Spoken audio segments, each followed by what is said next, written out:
Hello students, आज अपन next book linear algebra शुरू करने जा रहे हैं। फर्स्ट पेपर की ही ये सेकंड बुक है। एब्स्ट्रैक्ट अलजेब्रा के कंटिन्यूशन में 3 यूनिट्स अपने एब्स्ट्रैक्ट अलजेब्रा में थी, बाकी की एक्चुअली 3.5 यूनिट्स उसमें थी, बाकी की 1.5 यूनिट इसमें है। तो 4th यूनिट अपन शुरू करने जा रहे हैं आज। इसमें अपने टॉपिक है वेक्टर स्पेसेस और लीनियर कॉम्बिनेशन ऑफ वेक्टर्स भी हैं। तो पहले वेक्टर स्पेसेस शुरू करते हैं। क्या होते हैं बेटा वेक्टर्स? फील्ड आप लोगों ने पढ़ा, जो सर्टेन कंडीशन सेटिस्फाई करता हो फील्ड 2 ऑपरेशन के साथ में, उसे अपन फील्ड बोलते हैं। वेक्टर स्पेसेस क्या होता है बेटा? जैसे फील्ड का भी यूज है, इसलिए मैंने फील्ड का जिक्र किया। वेक्टर स्पेसेस क्या होता है? कोई सेट ऑफ एलिमेंट्स हैं V, उसके लिए 2 ऑपरेशंस होने चाहिए। एक तो ये ऑपरेशन है स्टार, ये इंटरनल ऑपरेशन होगा।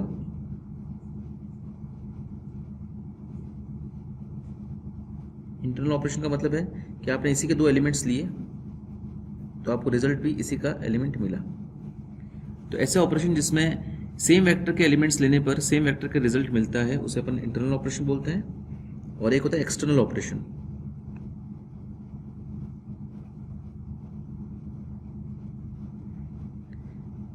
एक फील्ड है, सपोज V के साथ F फील्ड है। एक अपन F का एलिमेंट लेते हैं, एक V का एलिमेंट लेते हैं, और रिजल्ट जो है आपको V का एलिमेंट मिलता है। तो इसमें देखो 2 अलग अलग वेक्टर्स के 2 अलग अलग फील्ड के, इनफैक्ट 2 अलग अलग सेट्स के अपने एलिमेंट्स लिए, तो उसका रिजल्ट ये आया। तो ऐसे ऑपरेशन को बोलते हैं अपन एक्सटर्नल ऑपरेशन।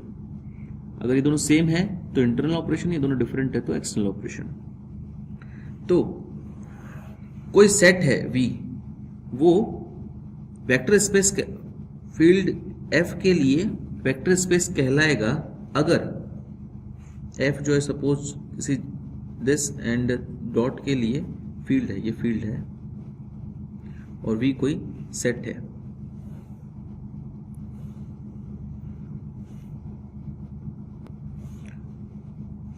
वेक्टर्स का एडिशन, मतलब 2 वेक्टर्स लो तो उनका जो एडिशन आएगा वो वापस वेक्टर ही आएगा।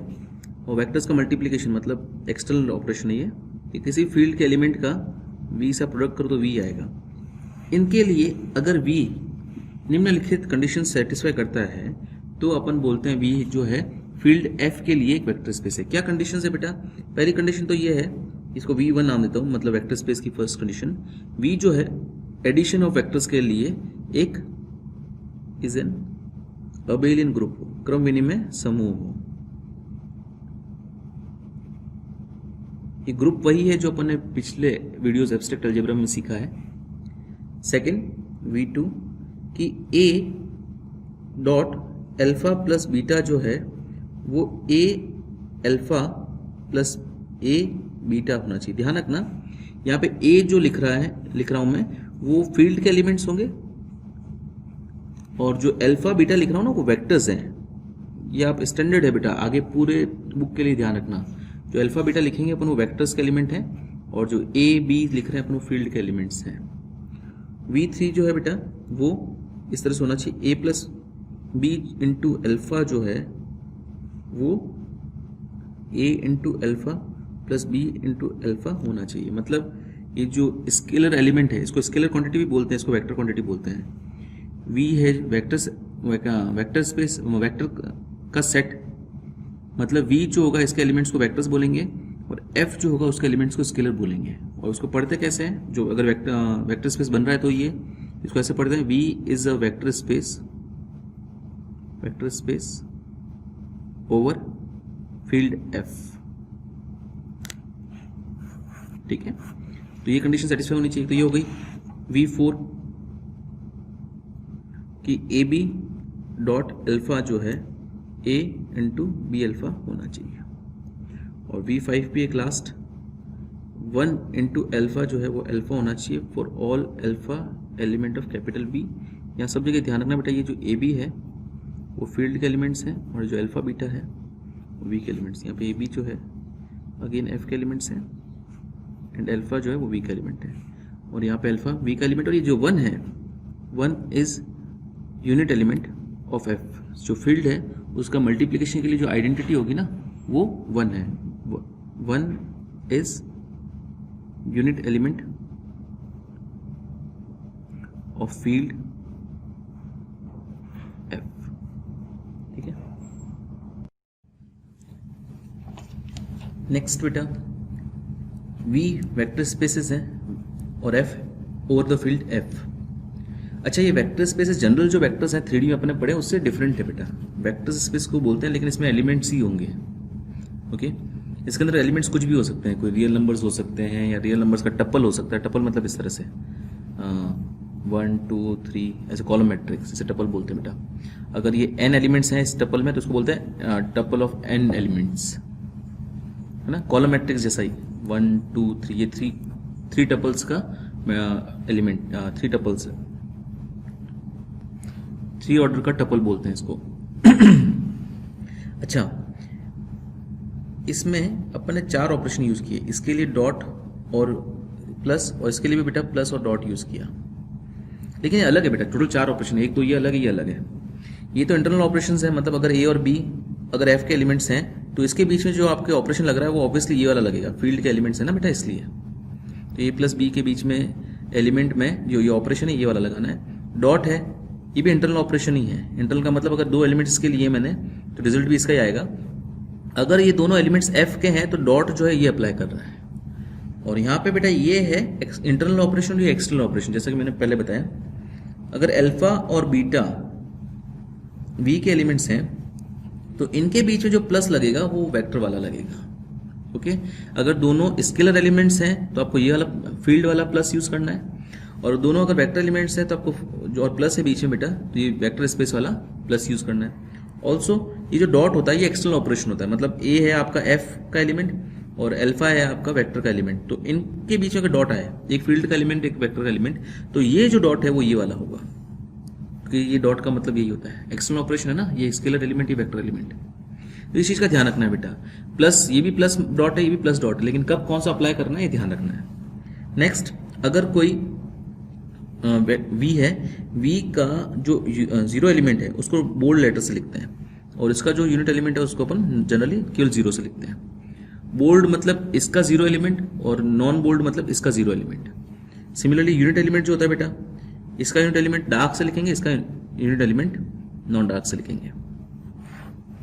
ओके, नेक्स्ट, अगर कोई सेट में केवल कोई वेक्टर स्पेस है जिसमें केवल एक 0 एलिमेंट ही है तो इसको अपन ट्रिवियल स्पेस, ये वेक्टर स्पेस बनाता है बेटा, ट्रिवियल स्पेस या नल स्पेस बोलते हैं।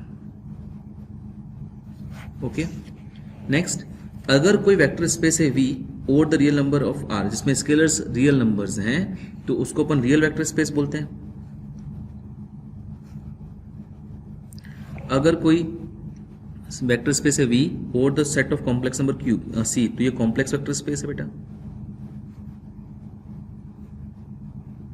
अगर कोई वेक्टर स्पेस है V set of rational number का तो ये रैशनल वेक्टर स्पेस है। ठीक है, चलिए अब आते हैं अपन एग्जाम्पल्स पे। Example 1, every field is a vector space over it's सब फील्ड। कोई भी फील्ड है, जैसे F कोई फील्ड है और H इज सब फील्ड ऑफ F है। सब फील्ड होने का क्या मतलब है कि H जो है F का सबसेट तो है ही है, एडिशनली सारी कंडीशंस भी सेटिस्फाई करता है। तो जो ये F है वो H के ऊपर वेक्टर स्पेस होगा। तो F जो है इज F इज H से भी लिख सकते हैं FH is a vector space. इसको वैसे भी बोल सकते हैं F is a vector space over H। कैसे बेटा, कंडीशन सारी सेटिस्फाई होगी। V1 क्या है कि F जो है इसका ऑपरेशन मानता हूं मैं प्लस और डॉट, H के ऑपरेशन भी प्लस और डॉट ही होंगे, सेम ही होगा, इनफैक्ट सब फील्ड है ना इसलिए। F जो है प्लस के लिए एक ग्रुप अबिलियन ग्रुप होना चाहिए, ऑब्वियसली होगा ही। F एक फील्ड है तो प्लस के लिए भी अबिलियन ग्रुप होता ही है, डॉट के लिए भी होता ही है, पर अब ये प्लस के लिए जरूरत थी तो ये तो होगा, चेक। V2 क्या बेटा, मैंने अभी कंडीशन बताई थी कि A और डॉट अल्फा प्लस बीटा जो है वो A dot alpha plus A dot beta होना चाहिए। फॉर ऑल A जो है एलिमेंट ऑफ होना चाहिए, A तो होना चाहिए H का एलिमेंट, एंड अल्फा और बीटा जो है वो F के एलिमेंट्स होने चाहिए। क्लियरली ए अगर एच का एलिमेंट है, एच एफ का सबसेट हो, तो ए कैपिटल एफ का एलिमेंट भी होगा ही। अल्फा और बीटा तो ऑलरेडी कैपिटल एफ के एलिमेंट्स हैं, तीनों कैपिटल एफ के एलिमेंट्स हैं, तो ये डिस्ट्रीब्यूटिव प्रॉपर्टी तो है। तो एफ जो होता है फील्ड है, तो डिस्ट्रीब्यूटिव प्रॉपर्टी उसमें सेटिस्फाई होगी क्योंकि फील्ड की कंडीशन है, थर्ड कंडीशन। तो ये भी हो गया check. Next V3 A plus B dot alpha, same ये भी हो गया बेटा, should equal to A dot alpha plus B dot alpha होना चाहिए। तो हो गई ए बी और ए बी तो एच के एलिमेंट्स होंगे और एल्फा होगा एंड एल्फा होगा आपका एफ का एलिमेंट। तो ये भी ए और बी भी एच के एफ के एलिमेंट्स होंगे बेटा, और एल्फा भी आपका एफ का एलिमेंट होगा। तो ये तीनों अगर एफ के एलिमेंट है तो राइट डिस्ट्रीब्यूशन प्रॉपर्टी तो है ही है, राइट डिस्ट्रीब्यूशन प्रॉपर्टी भी सेटिस्फाई होगी, check. Next A B into alpha जो है, ए इंटू बी एल्फा होना चाहिए, ये भी होगा बेटा, एसोसिएटिव प्रॉपर्टी होगी, सेटिस्फाई होगी, check. Next V5 1 into alpha जो है एल्फा होना चाहिए, ये भी सेटिस्फाई होगी, यूनिट एलिमेंट होता है, मल्टीप्लीकेशन का जो आइडेंटिटी होगी यूनिट एलिमेंट वो इसके अंदर होगा ही होगा, तो ये भी चेक होगा बेटा। तो ये क्या हो गया, F is a field vector space over H, या इसको ऐसे भी लिख सकते हैं, FH is a vector space. Okay, चलिए आगे बढ़ते हैं। इसी तरह से बेटा कोई भी रियल नंबर्स का सेट, रियल नंबर्स के सेट के खुद का सबसेट होता ही है ना, खुद के सेट के लिए रियल नंबर का सेट रियल नंबर्स फील्ड के लिए एक वेक्टर स्पेस होता है, इनफैक्ट रियल वेक्टर स्पेस भी कह सकते हैं इसे। इस तरह कॉम्प्लेक्स नंबर का सेट कॉम्प्लेक्स नंबर के फील्ड के ऊपर एक वेक्टर स्पेस बनाता ही है। जनरल एडिशन और जनरल मल्टीप्लिकेशन की बात कर रहा हूँ बेटा मैं, जनरल एडिशन जनरल मल्टीप्लिकेशन के लिए, और रैशनल नंबर का सेट रैशनल नंबर के लिए फील्ड बनाता ही है। ओके, लेकिन ये ध्यान रखना, रियल नंबर का रैशनल नंबर बनाएगा, कॉम्प्लेक्स का रियल नंबर के लिए भी बनाएगा, कॉम्प्लेक्स का रैशनल के लिए बनाएगा, क्योंकि ये सबसेट है इसका। लेकिन रैशनल नंबर का रियल नंबर के लिए बनाए ऐसा जरूरी नहीं है, रैशनल नंबर का कॉम्प्लेक्स नंबर के लिए बनाए ये भी जरूरी नहीं है, रियल नंबर का कॉम्प्लेक्स नंबर के ऊपर बनाए ये भी जरूरी नहीं है, क्योंकि ये इसका सबसेट नहीं है, ये इसका सबसेट नहीं है, इसका सबसेट नहीं है। ओके, चलिए next example 2। The set capital Fn of all order pairs, order n tuple of field is a vector space over the field of F। अच्छा, कोई फील्ड है F, सपोज कोई ऑपरेशन उसके अंदर ये मान लेते हैं, ये n ऑर्डर का जो टपल है उसके लिए ये जो सेट है वो वेक्टर स्पेस बनाएगा, ये आपको प्रूव करना है। अच्छा, इसका क्या मतलब बेटा, मैंने आपको जस्ट बताया था, Fn का मतलब होगा ये, इसके अंदर टपल्स होंगे, मैंने अभी आपको इस फॉर्म में बताया था बेटा, और टपल्स ये भी इस फॉर्म में लिख रहा हूँ, एक ही बात है, ये थोड़ा सा इजी रहेगा लिखने के लिए इसलिए उसको ऐसे लिखते हैं, बाकी एक्चुअली यही होता है। सच दैट ये जो सारे एलिमेंट्स हैं A1 A2 A3 ये सारे अप टू n F के एलिमेंट्स होते हैं। ओके, चलिए आपको ये प्रूव करना है कि जो Fn है ये F प्लस डॉट के लिए एक वेक्टर स्पेस है। चलिए चेक करते हैं।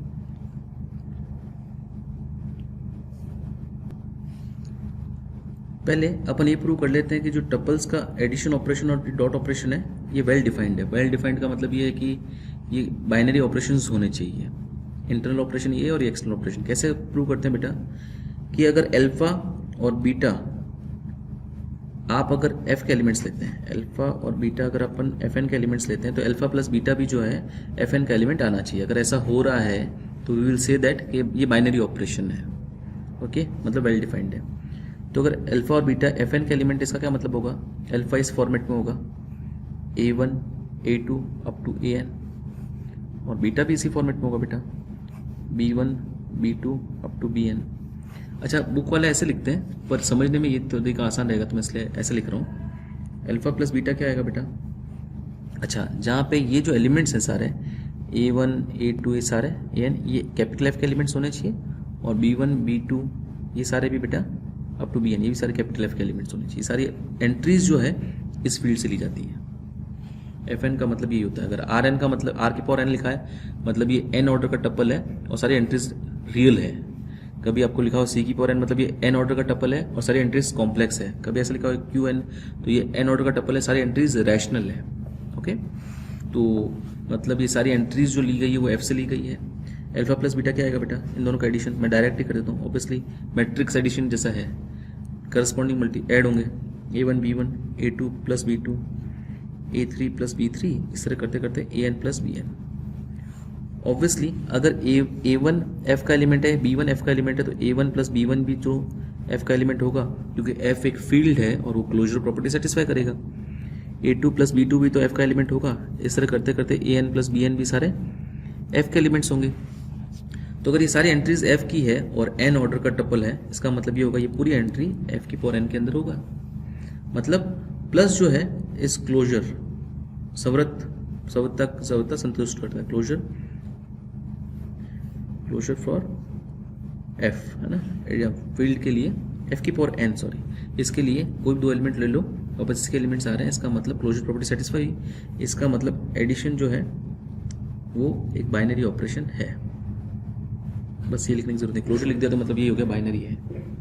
सिमिलरली डॉट के लिए भी बेटा एक्सटर्नल ऑपरेशन है डॉट, तो इसको भी अपन क्लोजर प्रॉपर्टी सेटिस्फाई करनी चाहिए। कैसे करेंगे बेटा, मान लेते हैं A is element of capital F and alpha is element of capital F की पावर N। क्या मतलब है इसका, अल्फा जो है आपका इस फॉर्मेट में होगा A1 A2 up to AN, जहाँ पे जो सारी एंट्रीज जो है A1 A2 up to AN एक F की पावर N, सॉरी एंट्रीज तो F की है।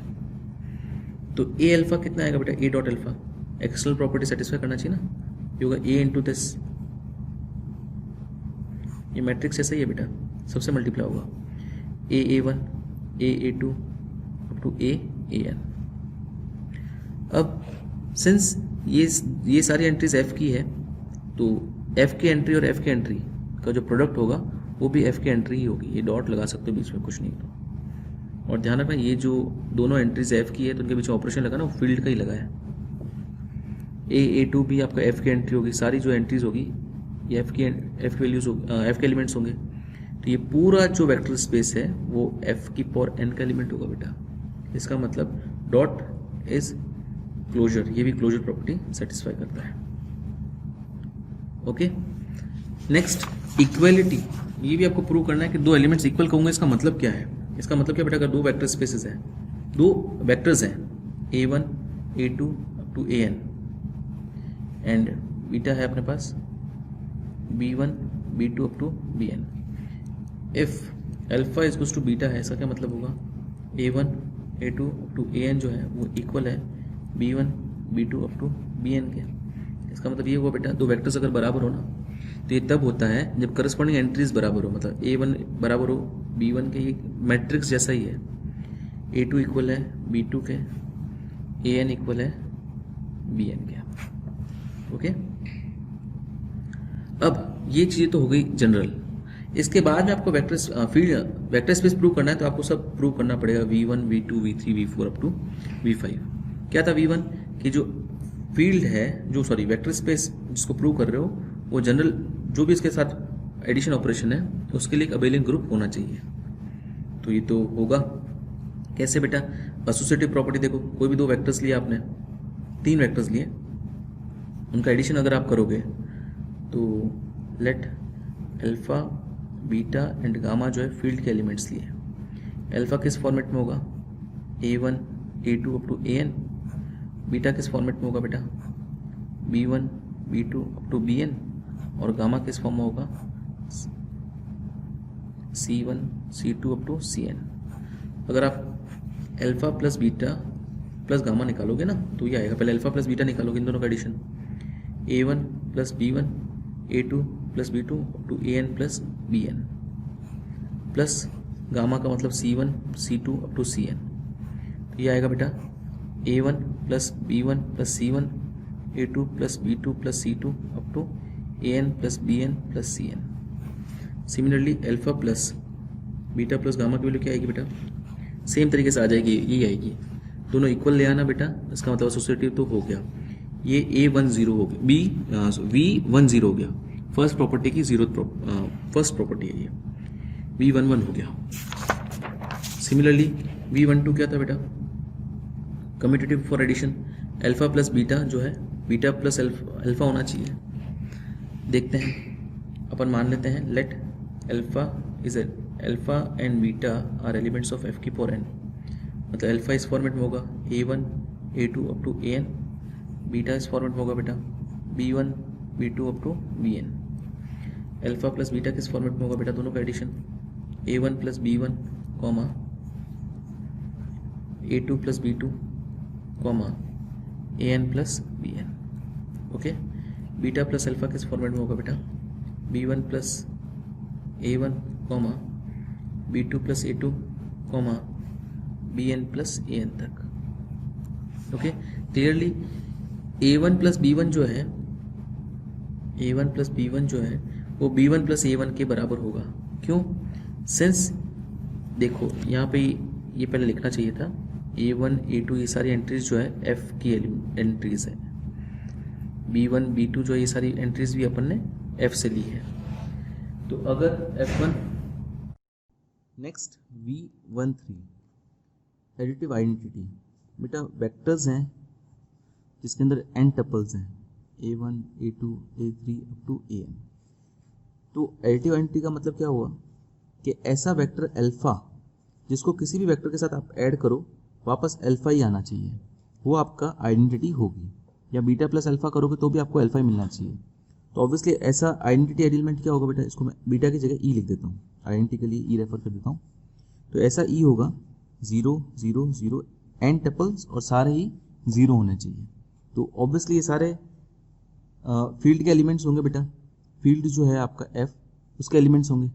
और किसी भी आप ए के अंदर ये जैसे आपका ये अल्फा है, अल्फा में अगर ई को ऐड करोगे तो 0 प्लस ए 0 प्लस A1 ही आएगा क्योंकि A1 जो है वो एफ का एलिमेंट है ना। तो 0 एफ की जो भी एडिटिव आइडेंटिटी है उसको एन टपल्स एन टाइम्स लिख दो तो वही आपकी इस वेक्टर की आइडेंटिटी हो जाएगी। तो identity does exist. Similarly inverse भी जो भी आपका A1 है, A1 जैसे alpha is element of F की पावर n, तो इसका क्या मतलब हो बेटा, जो अल्फा होगा वो इस फॉर्मेट में होगा A1 A2 up to AN। तो अगर A1 ये सारे एफ के एलिमेंट्स होंगे,